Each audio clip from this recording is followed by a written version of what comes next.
في 2008 وتحديدا في رمضان كان الناس مع برنامج جديد ومختلف عن كل البرامج اللي قبلها، برنامج عفاريت حسين الإمام.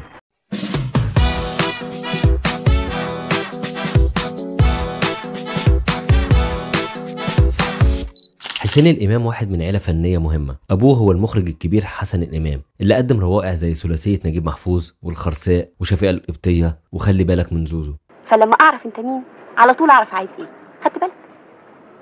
وأخو حسين الصغير مودي الإمام الموسيقار المشهور، وعمل موسيقى تصويرية لأفلام مهمة زي الهروب، ضد الحكومة، الإرهاب والكباب، طيور الظلام، وكون مع أخوه حسين فرقة طيبة. إحنا حسين ومودي الإمام بنتمنى لكم عام سعيد كله بهجة وكله فرحة ومليان مزيكا. وماله يا سيدي وماله وماله، عمر ما شيء يثبت على حاله مهما عملوا مهما قالوا. حسين بقى كان موهبة شاملة، ملحن وموزع وبيكتب أغاني وبيغنيها وأنتج ومثل، والحاجة اللي هنتكلم عنها النهاردة مقدم برامج. دي اللي ناقصة يعني، مؤلف ومنتج وممثل وملحن. لا إخراج أغاني، كلمات الأغاني كمان أحيانا. حسين إمام اشتهر ببرامج المقالب اللذيذة. هجازيها يا جماعة، اتفضلوا. وده بدأ ببرنامج حسين على الهوا سنة 2001، وكان المقلب بسيط إنه يستضيف ممثل ويحصل موقف محرج وقت اللقاء، زي مداخلة في حلقة حسين الشربيني. لأن أنا بحب الأستاذ سحس، يعني أنا نفسي تزعل.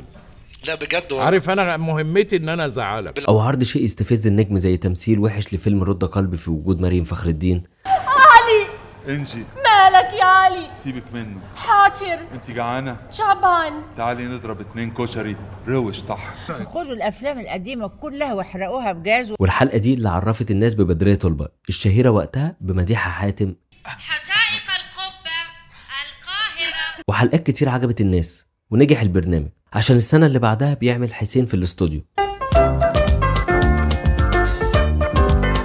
وكان المقلب عباره عن ان حسين بيكون ضيف في برنامج ومع النجم اللي هيتعمل فيه المقلب، ويحصل موقف محرج او ازمه للنجم اللي مستحيل يشك ان حسين هو اللي مدبره. وبينجح برضه البرنامج، صحيح مش زي نجاح برنامج حسين على الهوا، بس برضه نجح عشان في سنه 2004 بيعمل برنامج حسين على الناصيه. حسين مش بس ادى فرصه في البرامج دي لممثلين جدد زي اسماعيل فرغلي وبدرية طلبة، لكن ادى فرصه لكتاب جدد زي محمود البزاوي وعبد الرحيم كمال، وهو الله يرحمه كان ربنا صرف له القبول بشكل كبير. قطع النفس قطع النفس قطع النفس. وفي سنه 2008 بيقدم البرنامج اللي هنتكلم عليه النهارده، عفاريت حسين الإمام. كل حلقه كانت مدتها 20 دقيقه، وكل ضيف كان بيجي يحكي موقف رعب مر بيه في حياته. وكان البرنامج معمول بشكل مسابقه للمشاهدين عشان يخمنوا انهي قصه حصلت بجد للنجم وانهي قصه من تاليفه. هتقولوا لنا، لان انا ذات نفسي محتار، مش قادر اقول ده حقيقه ولا تمثيل.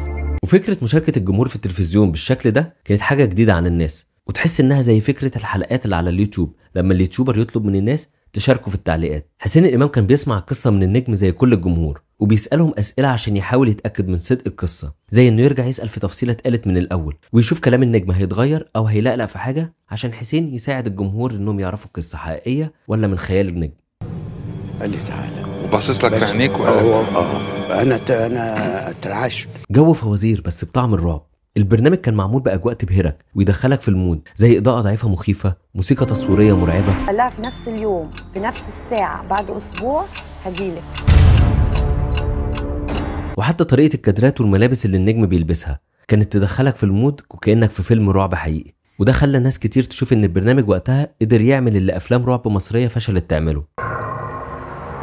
الروح مش مرتاحه مش مرتاحه. ومن النجوم اللي شاركوا في البرنامج غادة عادل، مها أبو عوف، احمد راتب، داليا البحيري. القصص كانت بتلعب على خوف الناس من المقابر والسفر بالليل والعرافين والبيوت القديمه، كل حاجه ممكن تخلي الخيال يشتغل.